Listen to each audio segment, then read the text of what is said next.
Hi guys, kausap ko na yung yung ate ko tsaka si mami.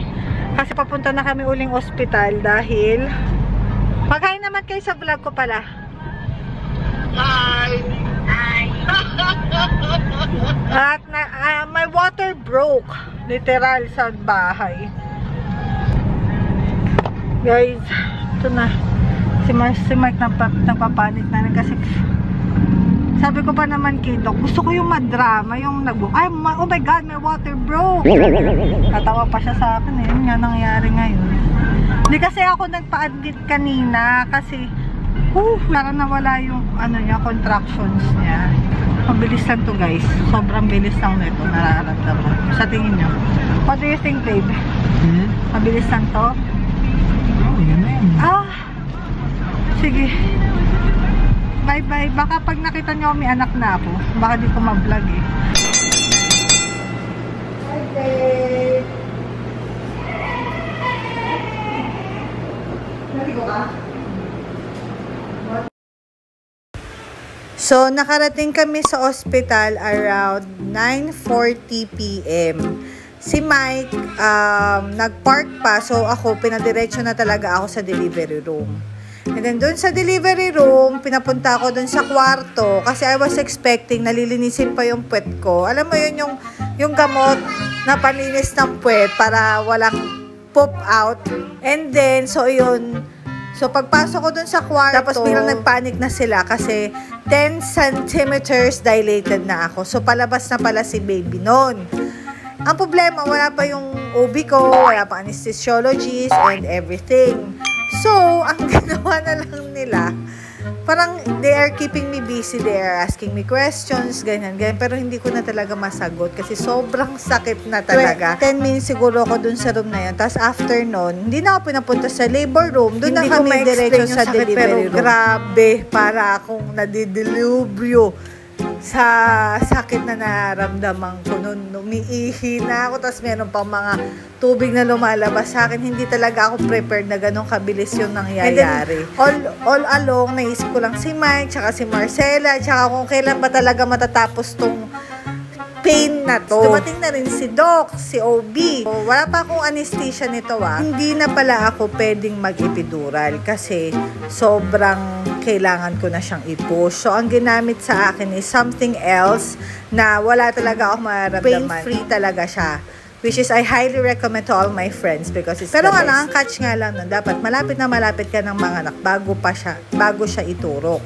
So, meron talagang pain kang mararamdaman na bonggang-bongga. Yung pinaka-worst pain na feel ko is yung pinaside ako and then dalagyan na ako ng anesthesia. Ay naku, as in para akong aso doon na nagwawala lang sa sakit ng katawan. After na mabigyan ako ng anesthesia, biglang gumaan lahat ng pakiramdam ko. At parang from 10 naging 1 or 0 pa, wala na ako nararamdaman. Then parang napaka-peaceful lang nung mga nangyayari, pinabuka na ako, and then pinagpupush na ako. And then, napakadali lang dinabas ni Miguel. Nung time na pinag-push nila ako, siguro mga 3 minutes, parang napakadali lang niya. Parang, inhale, and then, push for 10 seconds. Tapos, sobrang sarap na ng feeling. As in, sobrang saya na, sobrang peaceful ko na lang nun talaga. Pinagpupush nila ako na may peace ako sa katawan ko. Tapos yun, here's the pictures ni baby noon. Ayun, yun ang story time ko. And then, nag-recovery room na ako ng 2 hours. And then, yan na. Hi guys! So, here's my baby.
baby. Okay ba guys? Oo. Napaarawan lang natin kahit walang araw. Yan ang anak natin.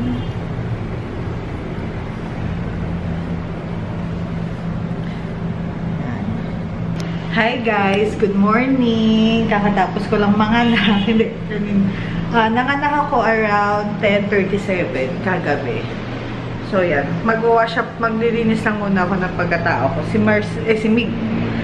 Mababaliktad ko nga pala yung pangalan nila, Miguel, Marcelo, or whatever. Kaya si Miguel, kakalinis ko lang din sa kanya. And lima naman lahat, kompleto. Kaya paarawan lang namin muna siya para, for sure kasi maninilaw yan eh. Alam naman namin maninilaw siya. So yun, tara! Wash up muna ako. Gusto mag-makeup guys. Pwede ba ako mag-ayos? Kahit tayo-tayo lang naman nandito. Let's go! Hi guys, so tapos na ako mag-makeup. Ito na yun. And then, to waddle the baby, dapat naka-Indian shit. Indian shit. Indian shit. Ay. Sarap na, oh. Oh. Eh, ang sarap daw. Eh, ang sarap daw. Ready na tayo.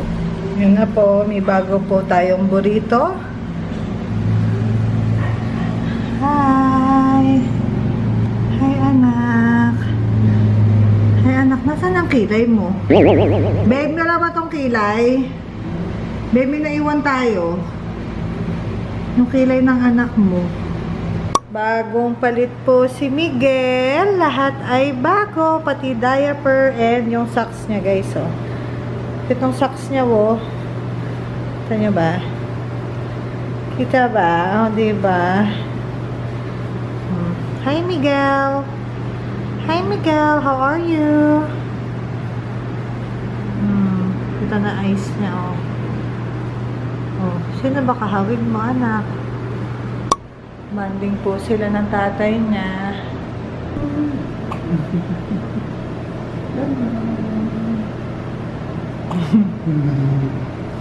Nasaan ka?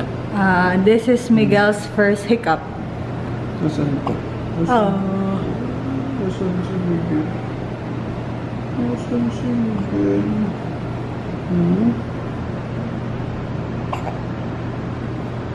Nasaan si Miguel?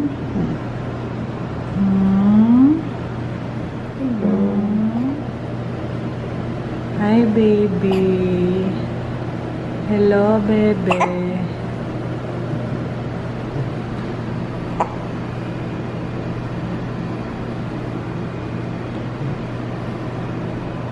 Ba't nakatayo ka na? Kakatapos lang yung dumedi. Mga tagal din yung dumedi ngayon, no? Mga isang oras ata siya nasa utong ko. Pero paano naman? Nabigyan. Ayun. Putol-putol. Pero matagal din siyang dumedi. Ewan ko, anong tunog yun? Hindi na siya, natutulog muna siya, tapos mamaya may newborn screening siya. So, hopefully, lahat naman ng mga ano niya is ma-check na lahat at pasado sana siya sa lahat.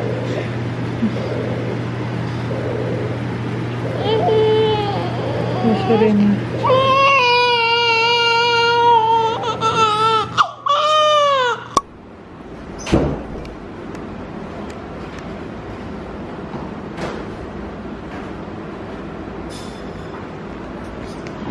Hi guys.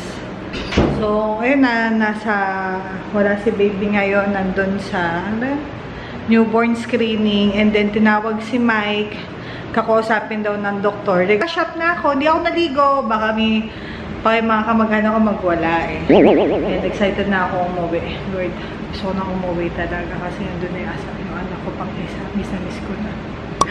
I miss you so much, Marcela. I miss you so much. Diyan na po uli ang anak ko. Ano nangyari? Are you okay, anak? Anong ginawa sa'yo doon, ha? What did they do to you? Ha?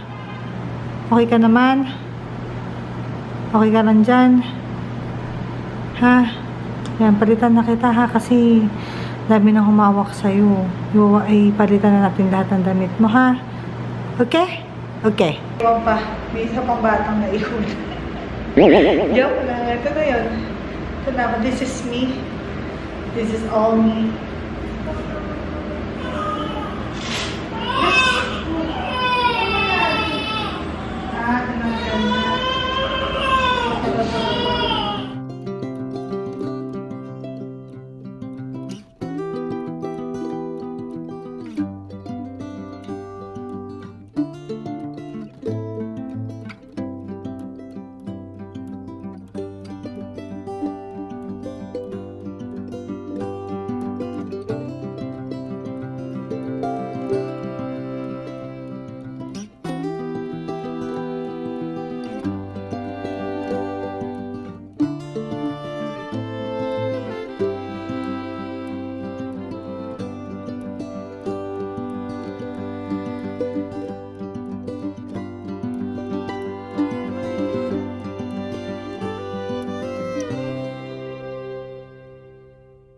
Gusto ko lang pakita kung gano'ng kabait na bigla ng anak ko. Nung na-swaddle na siya, tumigil na siya sa pag-iiyak. Diba? Fresh na uli siya ngayon. Sarap, no? Linis. Sarap na malinis, no? Miguel will say good night to everyone. See you tomorrow. Uwi na po kami. Thank you for watching. Like and subscribe. Like and subscribe, anak.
Sunding pa sila ni Ate Marcela.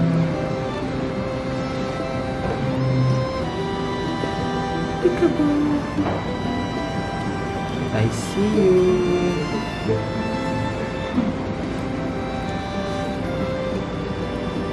Photoshoot na natin siya dito. Good night, camera.